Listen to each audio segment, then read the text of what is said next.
I'm Anna Sofia. Here's your chance to get to know me a little bit better. Yeah, so I was born in Toronto, and my family, they owned restaurants there. They owned a Greek restaurant and a pub. My family's Greek, so that's why we owned a Greek restaurant. We moved to like the upstairs of our restaurant, our Greek restaurant, and that's where my parents worked like all the time. And so they had this live band at our restaurant. So I've always kind of been around music like since I was a baby. So I'd sit there with the band like on the stage, and I remember I always wore these furry pink boots, and I had a baby guitar, and I didn't know how to play any instrument, anything. I was little. And I would just sit there and play until my parents were done work, which was like really, really late. And I'd play my guitar, and I'd be passing out on the stage while these people are just, actually playing around me. I think that's like kind of what started it, is just being around a musical environment through the restaurants. But I've never really been afraid of being on stage. I mean, I always used to perform at my house, and I would always perform there for family members. I'd be like, everyone sit down, I'm performing. Being Greek kind of helped me have a bigger personality. I think it's just because like both sides of my family are Greek, so it's like double the trouble. And then I think that kind of just, worked to my advantage since I'm in the entertainment business, which like, that's what you're supposed to be, is like, that big out there kind of person. So I think that really helped, and I'm glad. I think I started dancing at 3 or 4. Right when I moved here, I started to dance. So by the time I was like 7, I had like jazz, tap, ballet, musical theater, contemporary, lyrical, acro, like all this stuff.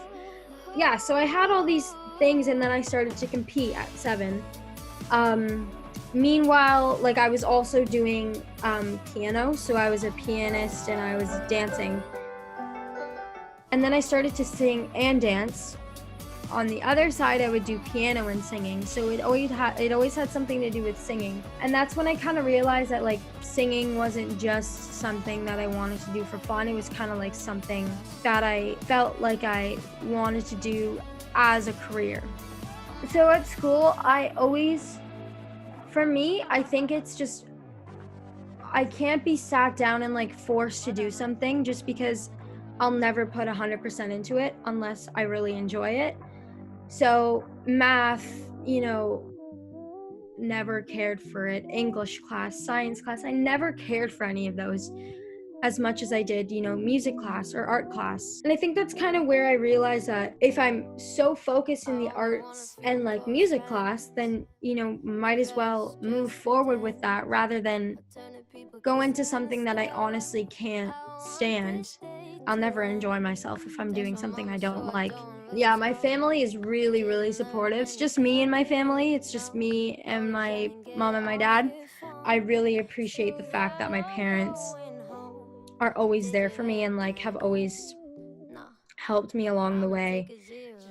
My friends are super supportive, and they'll always text me about new stuff, new music. Every person that's in a music video is my friend. So I have like a group of 8 girls. I mean, we're all best friends, but there's been one girl, her name's Anya, and she's been like my best friend since like I was tiny. And yeah, we're still best friends till this day. Having them support me and having them, be a part of my journey is really cool, because I think it gives me a sense of like comfort, just because there's so many people that I don't know in this industry getting this record deal and everything, and starting my career. They haven't thought of me any different than they did before. It's like, I'm still ordinary me, but my mom always like had my back and always reassured me that everything was going to be okay and that it'll work in my favor eventually. And she's always right, which is great.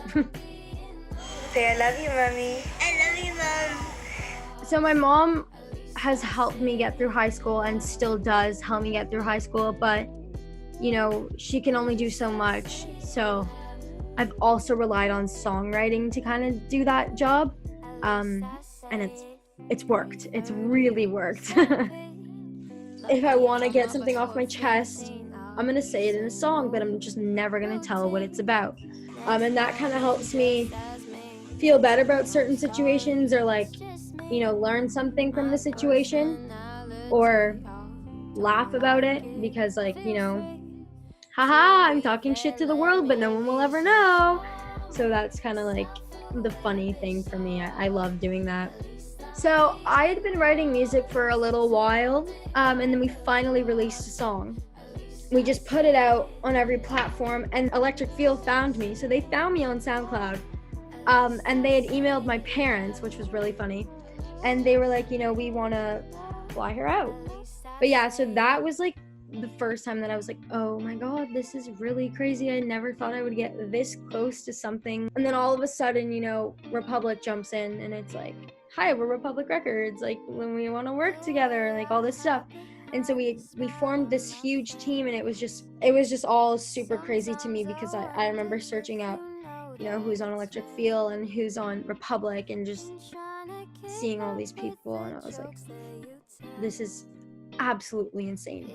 And a lot of this is, oddly enough, when I go to other artists' concerts, like I'll be like at a Tyler the Creator concert, and I'll just sit back and be like, like, this is what I'm like, this is like what I'm doing, this is what I'm working up to, like, this is real, like, that I have a legitimate chance to do exactly that. So that's a lot of those things are, oddly enough, like my real moments where I'm like, man, this is real. Even when I released my EP, the New York Republic office had a party for me, and I was like, I can't believe like this is real. Like, Republic Records is behind me while I'm releasing my music. I'm releasing music. Like, how is this real? Like, I didn't think I'd ever release music.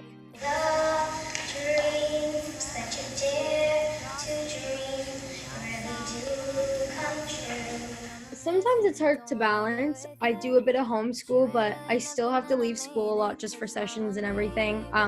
Yeah, I remember sitting in science class. Meanwhile, Frank Dukes, who has like literally produced every song that I'm obsessed with, just texted me. And then all of a sudden my teacher turns around and she's like, get off your phone. And I was like, thought it was so funny. I remember just laughing, and I'm like, Frank's texting me and my teacher's getting mad at me for being on my phone. In the end, I'm cool with whatever happens. Like, I'm happy that I even got this opportunity. I think it's an amazing opportunity, but of course I want this to be like a full-time job for me forever. Like, I want this to be something that I do until the day I die. So far, I've realized that I've loved having like a fan base, just because there's so much that they do for me, and like as I grow, I want to do like so much for them, and I just want to meet them and spend time with them. And I definitely, like, my biggest dream is to fill a stadium. I always go to concerts and I sit there and I'm so inspired, just because I think it's such a cool a cool experience when you're singing a song and like thousands of people are singing the same song back, and it's your own song, and those are the lyrics that you wrote in a tiny little studio. Hang out together for one night and just have so much fun together, and just to all be singing the same songs and all connect. I feel like sending a message works better when they can relate to you more. But I'm trying to be as relatable as possible so that that message can get to their head, and it can make them feel better, or it can make them realize something that they didn't before. Just different things like that. With either way, that was all about body image, and like, I told the world that I struggled with body image, and so people got a chance to like, shit, she struggles with body image too, like, so do I. It's normal, I realize now. So you can't just kind of say body image is normal, or like body image issues are normal.